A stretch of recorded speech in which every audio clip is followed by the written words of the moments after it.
Good morning. It's another day down by the river, and when this lecture is over, run it back to the beginning, turn off the sound, and blow up the picture, and you will see that the little white fluffy seeds from the trees here have fallen on the river, and they're flowing down in beautiful V's from left to right. There's one for an example. There's another one.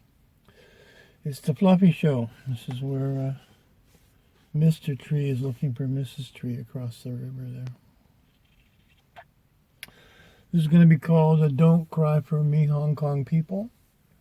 Hong Kong was more in the news earlier in the year, and it seems to have faded away. I want to tell you where Hong Kong came from and why China wants it back. This is the story of opium and the Opium Wars. Opium first made its way to China in the 7th century A.D., where it was used primarily for medicinal purposes, though sometimes it was added to sweets and cakes. At first, opium was a pleasant distraction, but when the Portuguese brought the smoking pipe to China, that changed everything. Chinese citizens couldn't get enough of the drug.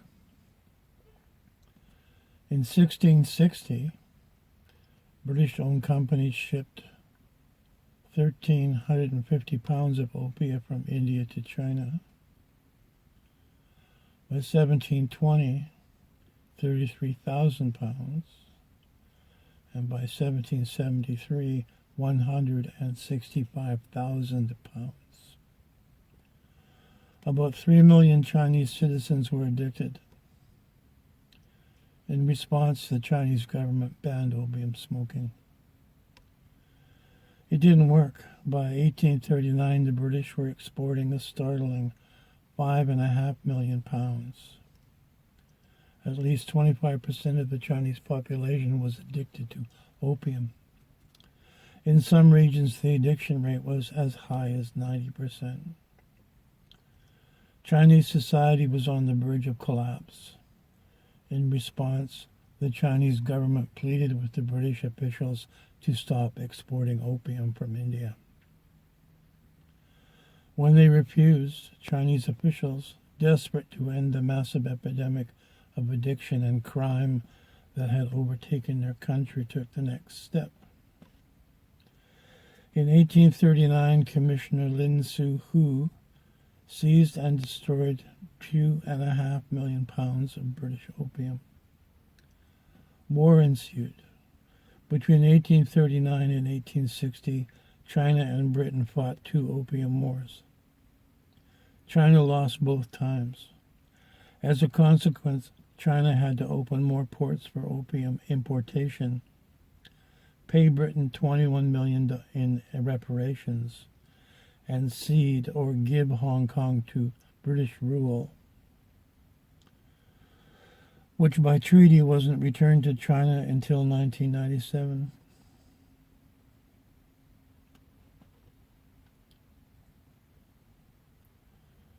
Eventually, China legalized the drug. By 1900, China was importing 8.5 million pounds of opium and had more than 13 million opium addicts.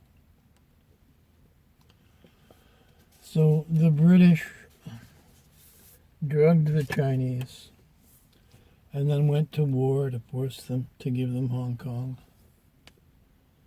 for a port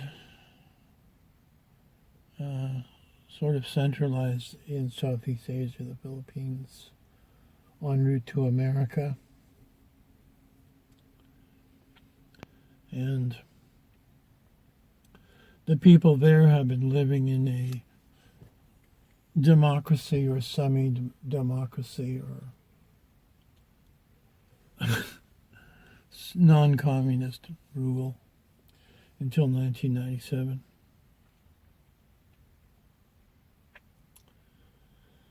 Then the the lease was up. It was a 99-year lease, which I think is the longest lease you could have gotten in those days. And it was feared that the communist Chinese would come sweeping in and take over the place in 1997. They didn't, because although they are communist, they were completely cognizant of the fact that it would be good to have a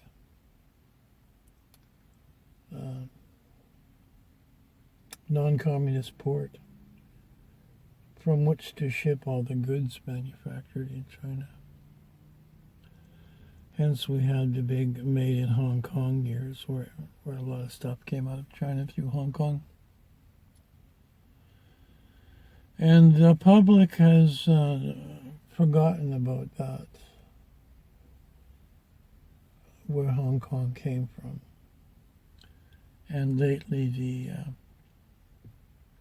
chest pounding of the CCP to harden up communist policies in Hong Kong was used to drum up some anti-CCP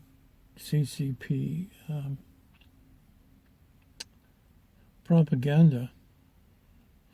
The poor people of Hong Kong, the little democratic enclave.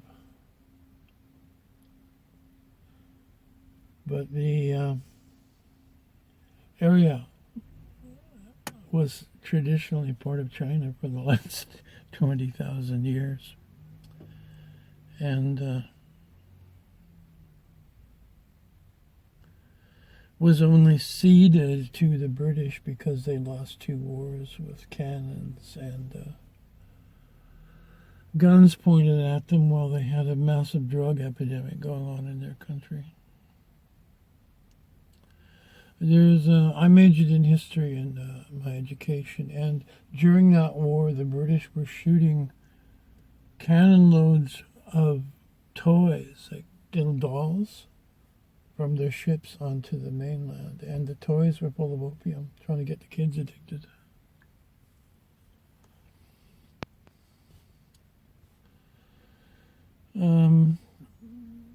Now it's history, it's just a story, but if you had a little girl who found a doll on the beach and found some candy inside, died of a heroin overdose or opium overdose. Heroin's made from opium. They were trying to make it, the whole history of trying to make opium less addictive. Came up with morphine, that didn't work out. They came up with heroin, that didn't work. They came up with oxycodone, that didn't work. So, hence my title, Don't Cry for Me, Hong Kong People.